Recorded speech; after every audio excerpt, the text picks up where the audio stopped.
আমার আত্মশক্তি মহামায়া স্বরূপিণী জননী সকল উপস্থিত, আমার সমবেত বন্ধুবর্গ, স্নেহের ছোট ছোট ভাই বোন, অন্ধকার রজনীতে বাবা মুক্তেশ্বর মন্দির প্রাঙ্গণে গত দুদিন আগে থেকে অনুষ্ঠান শুরু হয়েছে। সর্বপ্রথম বাবা মুক্তেশ্বর এই মন্দিরের সমস্ত সভ্যবৃন্দকে ব্যক্তিগত আমার পক্ষ থেকে জানাই কোটি কোটি প্রণাম, দণ্ডবত। সমস্ত ভক্তির চরণে উপস্থিত নিতাই দাস গৌরদাসের চরণে রইল আমার কোটি কোটি প্রণাম, দণ্ডবত। সর্বশেষ আপনাদের মতো নিতাই দাস গৌরদাসের চরণে সেই অধম নিত্যানন্দের বা আমার সমস্ত সম্প্রদায়ের পক্ষ থেকে রইল কোটি কোটি প্রণাম, ধন্যবাদ।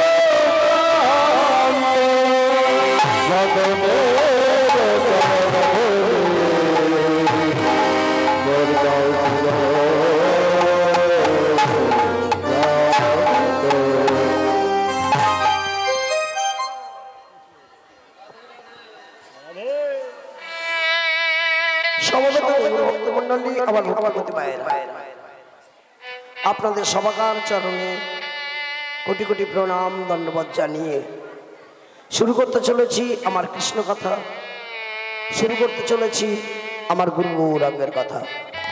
আসুন আমরা কীর্তন প্রারম্ভে দুটো একটি কথা, সেই অব্যয় অচিন্ত মহাপুরুষের লীলাগুণ বর্ণনা করতে গিয়ে আমি জানি আমার ভাষা, ব্যাকরণ, ছন্দ, মহিমা অনেক কিছু ভুল ত্রুটি আছে।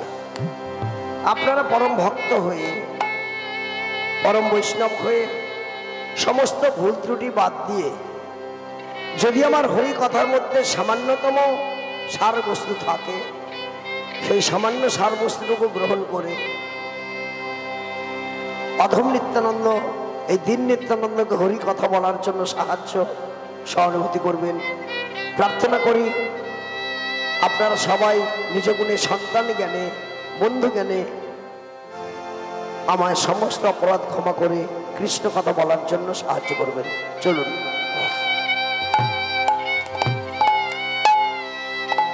ওগো জয় জয় জগন্নাথ জগন্নাথ নিষ্ঠুরানন্দ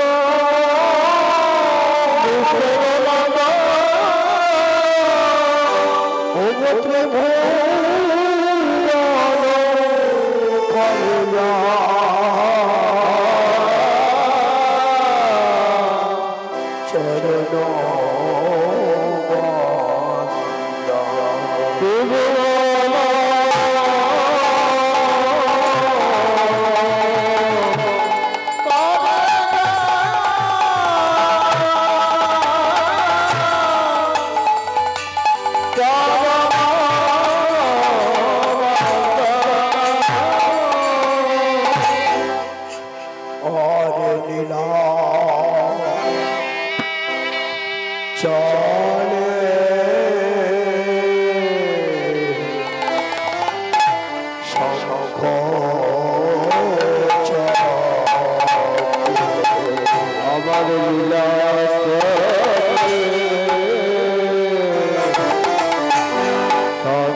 সমবেত গৌর ভক্তমণ্ডলী, আমার ভক্তিমতী মায়েরা,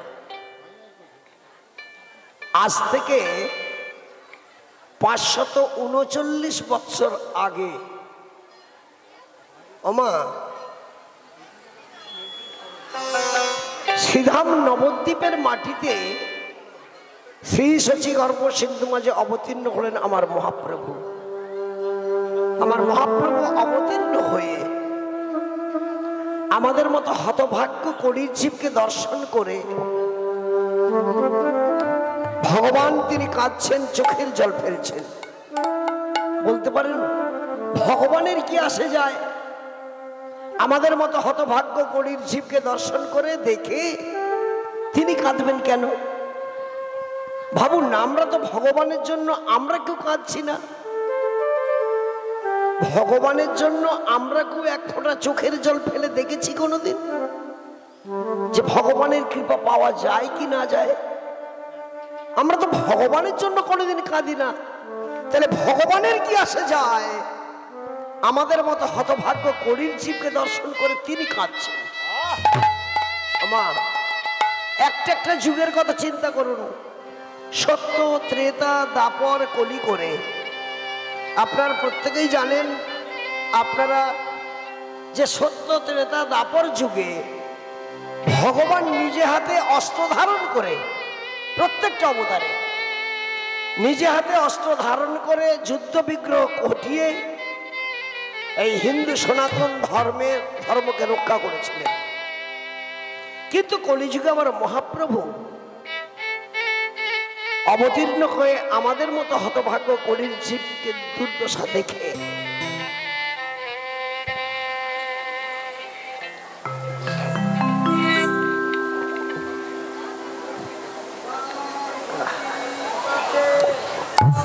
আমাদের মতো হতভাগ্য কলির জীবকে দেখে ভগবান তিনি কাঁদছেন।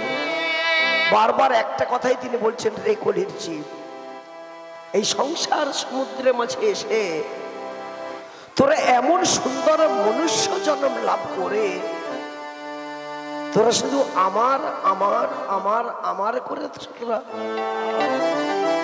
তোরা সংসার দাবনে পড়ে। লক্ষ্য করুন, আমরা শুধু একটা কথাই বলতে শিখেছি, ছেলেটা আমার, বউটা আমার, টাকা আমার, সম্পদ আমার, সম্পত্তি আমার, ব্যবসা আমার।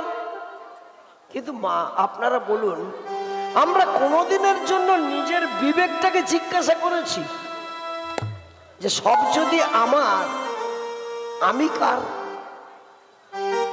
সব তো আমার, টাকা আমার, পয়সা আমার, সম্পদ আমার, সম্পত্তি আমার, আমি কার?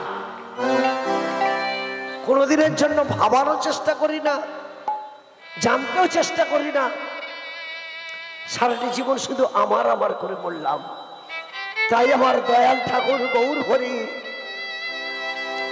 নদিয়ার মুখে জন্মগ্রহণ করে আমাদের মতো হতভাগ্য জীবকে দর্শন করে তিনি বলে উঠলেন, হরে হরে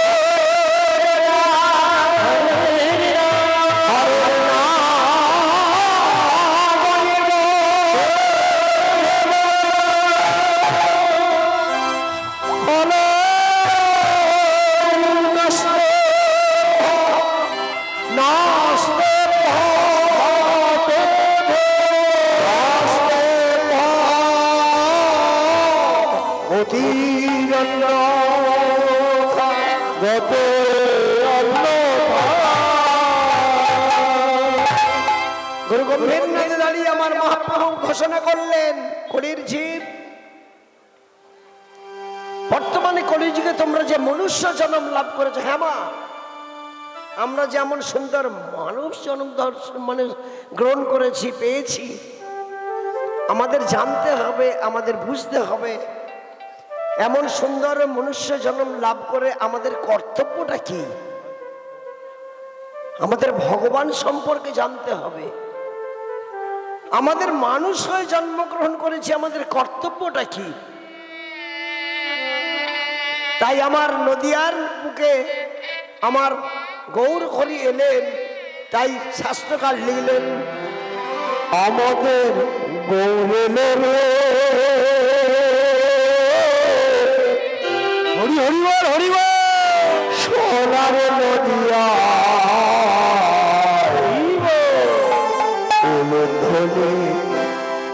শঙ্খ ধ্বনি শব্দ শোনা যায় আমাদের গৌরের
সমবেত গৌর ভক্তমণ্ডলী, আমার ভক্তিমতী মায়েরা, আমার মহাপ্রভু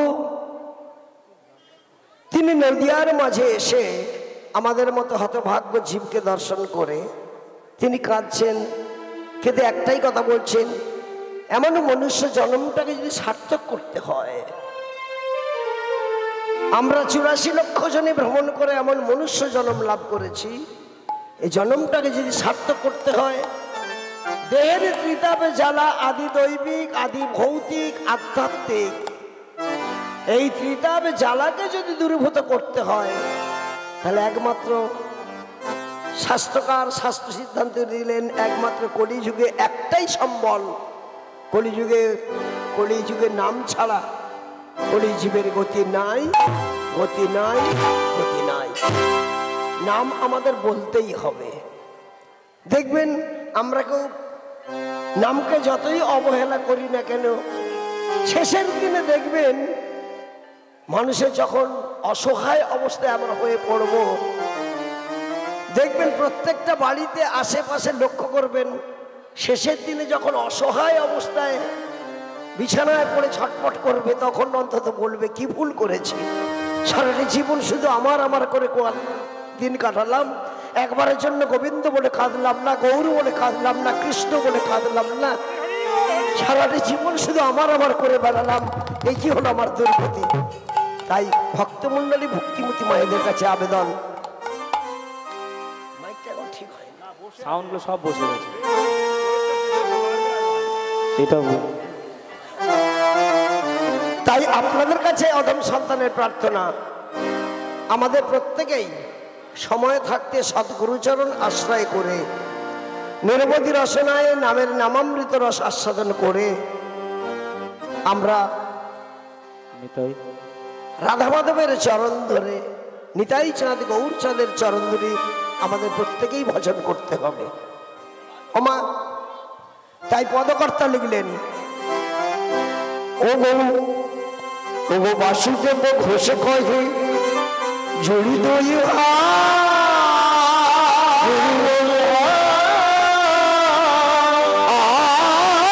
জয় কৃষ্ণ সেই গো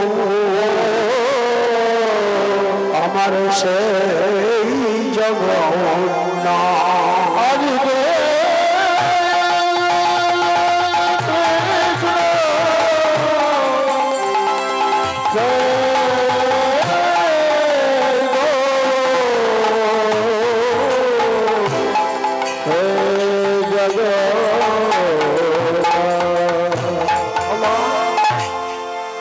আমরা এই মুহূর্তে আমরা সবাই চলুন আমরা আজকে একটি লীলা আস্বাদন করি, যে লীলাটির নাম পুত্র রূপে ভগবান। আমার মহাপ্রভু সদা সর্বদাই তার ভক্তদের নিয়ে হরিবল হরিবল বলে কীর্তন গায়। সবেমাত্র সন্ন্যাস মন্ত্রে দীক্ষা নিয়ে মস্তক মুন্ডন করে সন্ন্যাস মন্ত্রে দীক্ষা নিয়ে তিনি মনে সাধ জেগেছে। মাইকটা দেখো বাবু, কথা বলতে যায়নি। হ্যালো, সঙ্গে থেমে যাচ্ছে, সঙ্গে থেমে যাচ্ছে। হ্যালো, হরে কৃষ্ণ হরে কৃষ্ণ।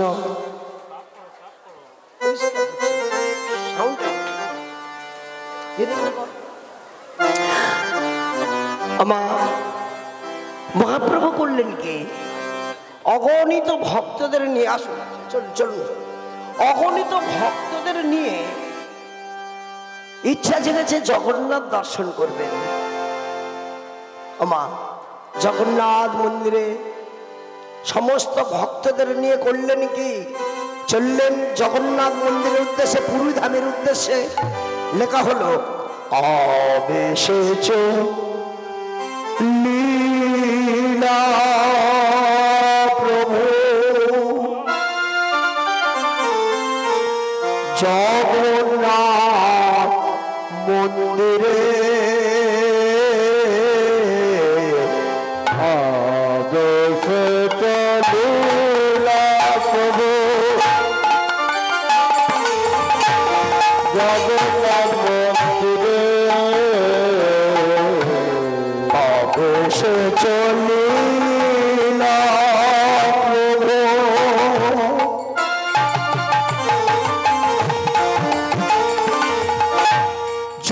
জগন্নাথ মন্দিরে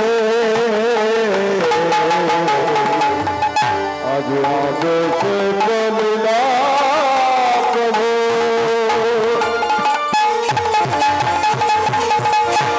জগন্নাথ মন্দিরে জগন্নাথ দেখি প্রভু হইলায়াস্তে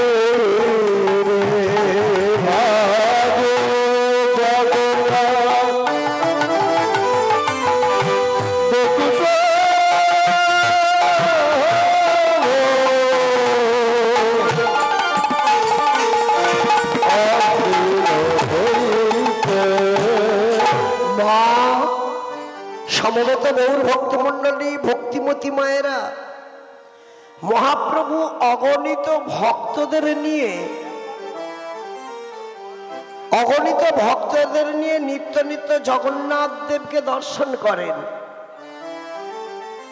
প্রতিদিনকার মতো আজও জগন্নাথ দর্শনে চলেছেন ভক্তমণ্ডলী, ভক্তিমতী মায়েরা।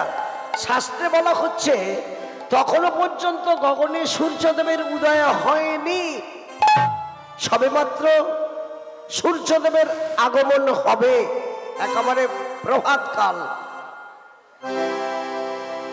জগন্নাথ মন্দিরে গিয়ে যখন প্রভুকে দর্শন করছেন, শাস্ত্রে লেখা হলো ও গো হরি কিয়ে দেখো তো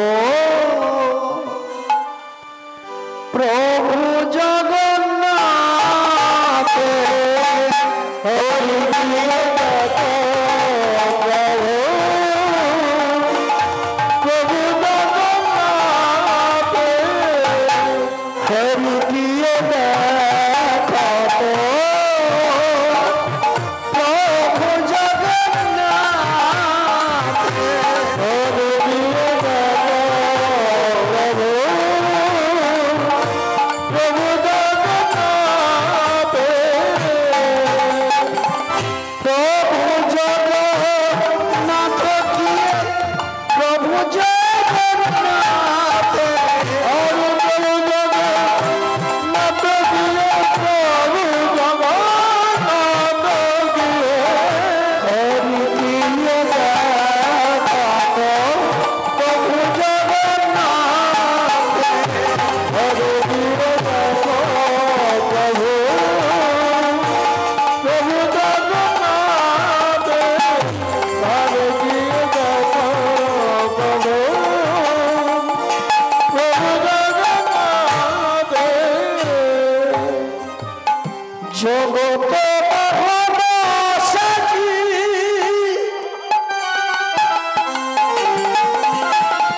সাজিব বীর নাজে অজ জগত কত ছবি সাজিব বীর নাজে আবার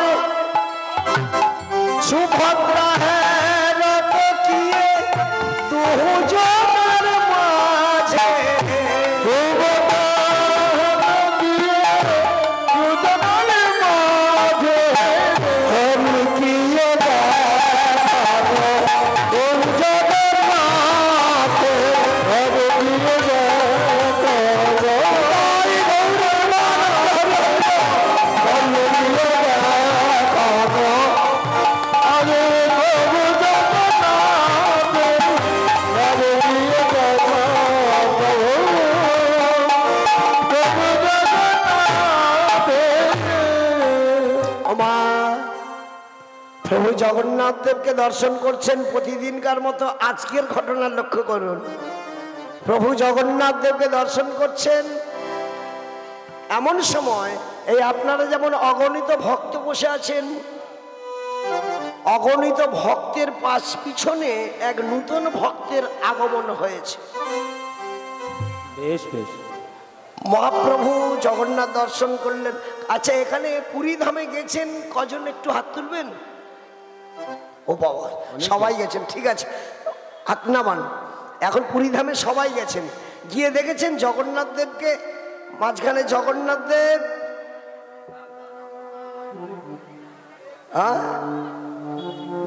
ঠিক হলো? মাঝখানে কে আছে? মাঝখানে সুভদ্রা, বলরাম সুভদ্রা, ভগবান জগন্নাথ দেব সুভদ্রা, বলরাম, বলভদ্র বলরাম। মহাপ্রভু জগন্নাথ দেবকে প্রণাম করে অন্তর্যামী ভগবান জানতে পারলেন আজকে এক নূতন ভক্তের আগমন হয়েছে।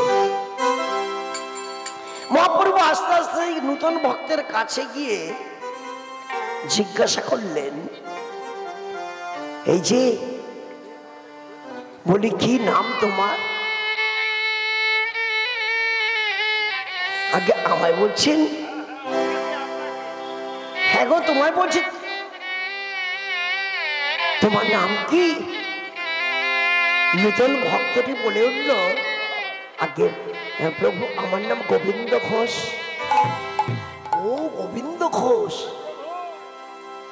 তো কোথা হতে এসেছো? বলে প্রভু সেই অগ্রদ্বীপের মাটি হতে এসেছি। দয়া বয়, অগ্রদ্বীপের মাটি হতে তুমি পুরীতে এসেছো? তা বলি কি কার কাছে এসেছো? আস্তে মা, গল্পটা ভালো করে শুনুন। বলছি কার কাছে এসেছো? নূতন ভক্তির বলে উঠলেন, প্রভু আমি যে তোমার কাছে এসেছি। মহাপ্রভু জিজ্ঞাসা করলেন, আমার কাছে? কিন্তু কেন? গোবিন্দ ঘোষ বলে উঠলেন, প্রভু আমি শুধু তোমার চরণের দাস হব, এই আমার মনের ইচ্ছা দয়াময়। আমি তোমার চরণের দাস হওয়ার জন্য আমি অগ্রদ্বীপ থেকে ছুটতে ছুটতে এসেছি দয়াময়, তুমি আমার সঙ্গী করে নাও। মহাপ্রভু হেসে উঠলেন, গোবিন্দ তুমি আমার সঙ্গে হওয়ার জন্য অগ্রদ্বীপের মাটি থেকে তুমি আমার কাছে এসেছো? তুমি কি জানো আমার সঙ্গী হতে গেলে অনেক বাধা আসবে, অনেক বিপত্তি আসবে। তুমি কি সমস্ত বাধা বিপত্তিকে অতিক্রম করে তুমি কি এই পথের পথিক হতে পারবে? পারবে না গোবিন্দ। গোবিন্দ ঘোষ তুমি বরং বাড়ি ফিরে যাও। গোবিন্দ ঘোষকে মহাপ্রভু যতই বলছেন, তুমি পারবে না গোবিন্দ, তুমি বাড়ি ফিরে যাও। গোবিন্দ ঘোষ চোখের জল ফেলতে ফেলতে বলে উঠলেন, প্রভু আমায় ফিরিয়ে দিও না দয়াময়। জানো দয়াময়, আমার বহুদিনের বাসনা, বহুদিনের ইচ্ছা, আমি তোমার সঙ্গী হব, আমি তোমার চরণের দাস হব। বলি কি প্রভু, আমার মধ্যে যা ছিল জানো দয়াময়, আমার মধ্যে যা ছিল আমি সমস্ত কিছু দান করে দিয়ে আমি শুধু তোমার সঙ্গী হব, তোমার চরণের দাস হব, এই আশা নিয়ে যাবো। আমি ছুটতে ছুটতে তোমার চরণ তলে এসেছি দয়াময়, তুমি আমায় ফিরিয়ে দিও না, তুমি আমায় ফিরিয়ে দিও না প্রভু, না প্রভু না। মহাপ্রভু যতবার বলছেন, গোবিন্দ ঘোষ ততবার বলছে, তুমি আমায় ফিরিয়ে দিও না দয়াময়, আমি অনেক আশা নিয়ে ছুটতে ছুটতে এসেছি, তুমি আমায় ফিরিয়ে দিও না। এমন সময় মহাপ্রভুর গোবিন্দ ঘোষের এই ভাবটা দেখে মহাপ্রভুর মনে পড়ে গেল একটা পুরানো কথা, পূর্বের একটি স্মৃতি মনে পড়ে গেল। তাই তো গোবিন্দ ঘোষকে যদি সঙ্গী করে না নেই, তাহলে তো সেই রাধারানীর সেই অভিশাপটা ব্যর্থ হয়ে যাবে। ওমা, আপনাদেরকে ছোট্ট করে একটা কথা বলে রাখি, গল্পটা যখন শুনবেন একটু মন দিয়ে শুনবেন। দেখুন মহাপ্রভুর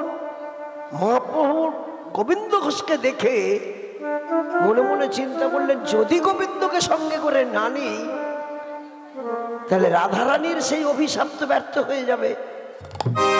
তাহলে আপনাদেরকে জানতে হবে রাধারানীর অভিশাপটা কি,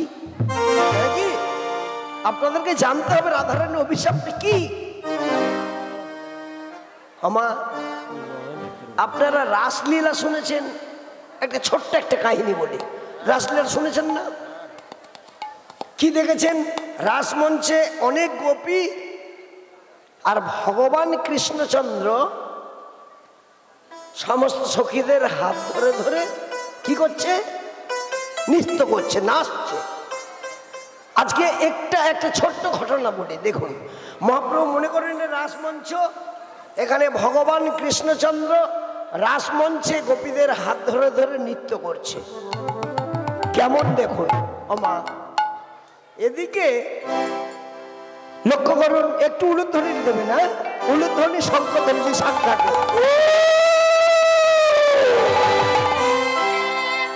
নাগর নাগর পেরে পেরে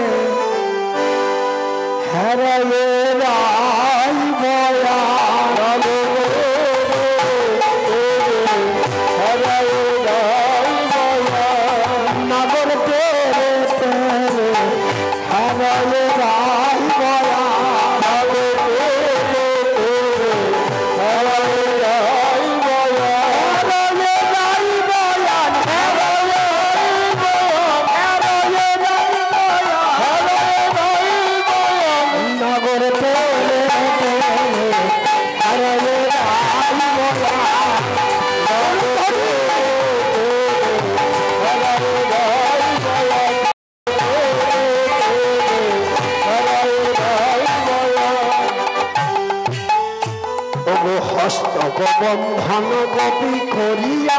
মণ্ডলী হস্তক বন্ধন করি করিয়া মণ্ডলী হস্তক বন্ধন করি করিয়া মণ্ডলী হস্তক মণ্ডল করি গোপিকা মণ্ডল দুই দুই নাগরের মাঝে রাখলাম বাঁধি দুই দুই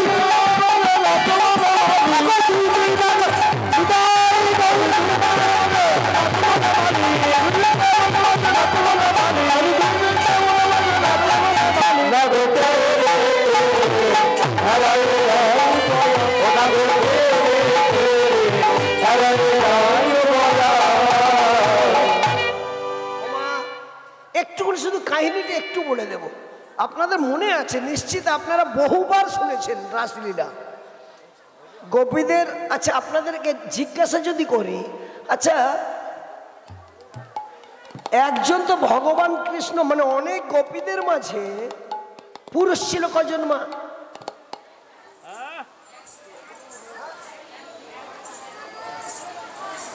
তাহলে অনেক গোপীর মধ্যে পুরুষ বলতে ছিলেন একজন, তিনি হলেন পুরুষোত্তম শ্রী গোবিন্দ। তিনি সকল গোপীদের মনোবাসনা পূরণ করার জন্য তিনি ছলনাময় গোবিন্দ, তিনি অন্তর্যামী ভগবান, অন্তর থেকে অনেকগুলি কৃষ্ণ হয়ে তখন কি করলেন, দুই দুই গোপীর মাঝে এক এক কৃষ্ণ, দুজন গোপী মাঝখানে এক কৃষ্ণ, দুই গোপী এক কৃষ্ণ।